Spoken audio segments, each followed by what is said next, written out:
when you got gas, which is the one of the main source of gas is in Balochistan, and since it's been discovered in 1954, is almost been in the hands of Pakistanis. Even less than 1%, according to their own data, hasn't gone to the Baloch people. It's one of the largest gas fields in the world, by the way, Sui gas.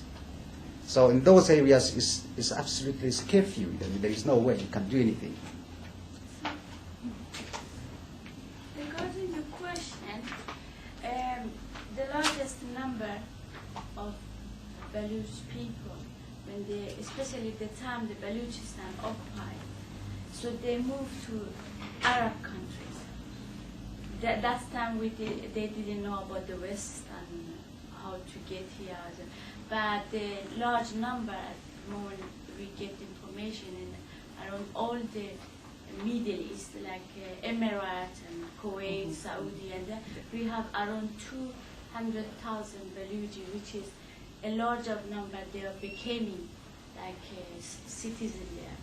They live like and still people there working without nationality, which is they may be there 40 years.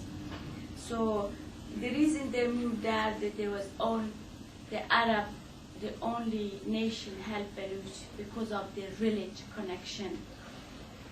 They have same religion, especially the Baloch from Iran. So in the West, I think they're starting knowing and move as a politician case, and since 1980. So the most Baloch, they're trying to get to the West. There is not a large number in the West. So, Are there other questions?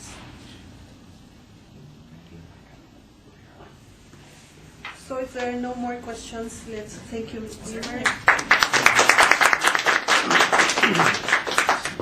Let's go to the next speaker, Mr. Aziz Baloch, the Canada country coordinator for the International Voice of Baloch Missing Persons.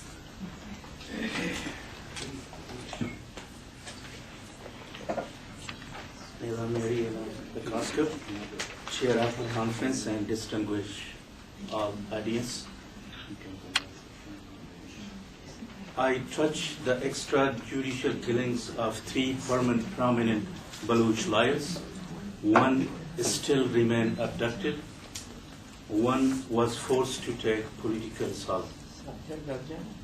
On behalf of the International Voice for Baloch Missing Persons, Canada chapters, I sit here in front of you today to not only seek justice for the Baloch people who have seen only injustice since their homeland is being occupied, but I also want to remind us that it is our duty to treat each other with respect that each and every one human being deserves. And at any moment we see that respect is lacking, then it is our duty as a fellow human being to act and make sure that respect is restored.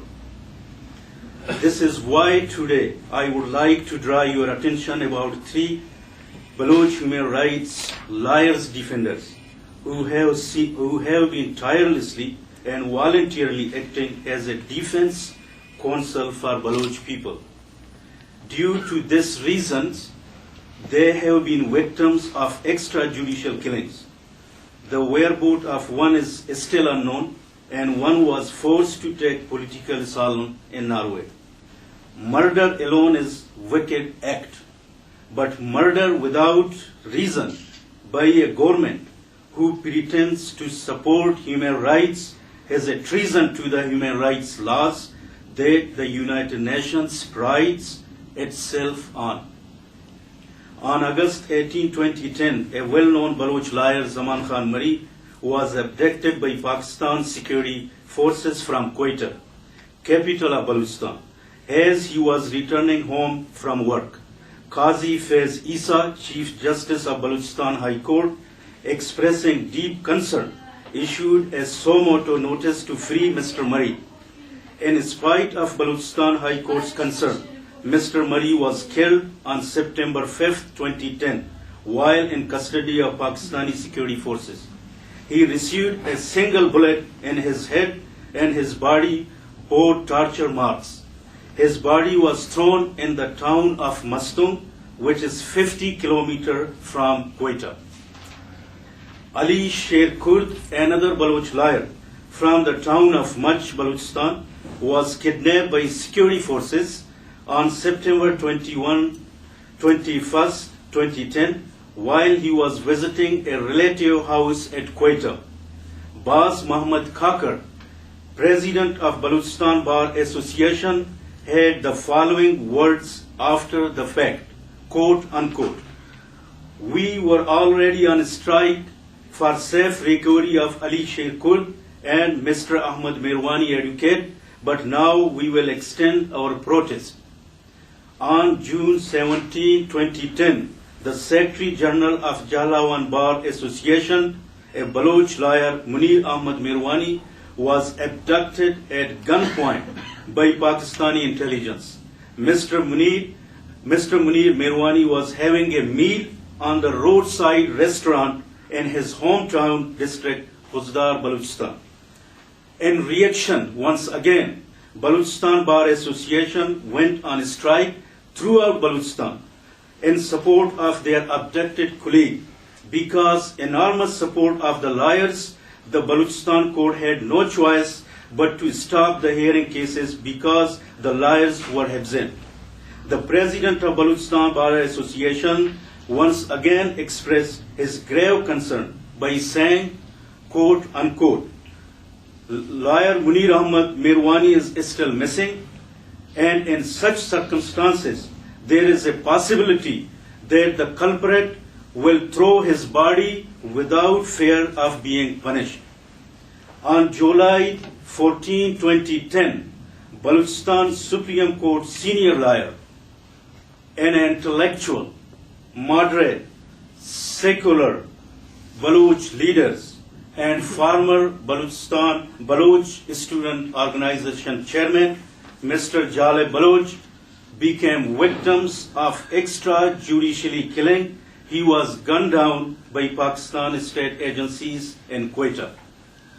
On April 3, 2009, Kachkol Ali, an advocate, a senior lawyer, a former Balochistan Assembly member, and a former opposition leader and friend of mine, university fellow, and from my hometown district Panjgur, was sitting in his office chamber at district Turbat with his 3 clients.